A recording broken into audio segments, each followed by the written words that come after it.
चैत्र मासर प्रथम मंगलवार आरंभ होईछि मां मंगलांक स्वतंत्र आराधना। विभिन्न देवीपीठ में झामु यात्रार मध्य शुभारंभ होईछि। महिला माने आद्य मंगलवार रे भक्ति भावना सहकारे मां मंगलांक स्वतंत्र पूजा अर्चना करथिले। ओषा करथिबा महिला माने रास्ता को बनमाटी और गेरुरे लिपा पुछा करी कोठी निर्माण करथिले। विभिन्न रंगर मुरुजरे कोठी को चित्रित कराजिबा सह देवींक प्रिय पुष्प मंदार और अन्यान्य फूलरे सज्जित करा जायथिला। कोठी को मां मंगलांक प्रतिरूप रूपे कल्पना करा जाई धूप दीप और नैवेद्य अर्पण करा जायथिला।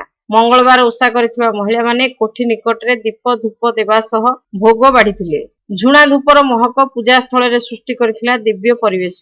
व्रतचारिणी मानक द्वारा कंचा क्षीर पाचिला कदली नड़िया काकुड़ी सेव अंगूर कमला खई चूड़ा भजा कंचा आंब छाची और चीनीर सम्मिश्रण रे सुमिष्ट पणा प्रस्तुत करा जाई देवींक उद्देश्य रे उत्सर्ग करा जायथिला। कोठीरे पणा ढाली महिला माने स्तव स्तुति गान करथिले। देवींकु दुब बरकोली पत्र और अक्षतरे बंदापना करी महिला माने संतान संतति तथा परिवार परिजनक मंगल कामना करथिले। हुलहुली ध्वनि रे मुखरित होई उठिथिला पूजा स्थल।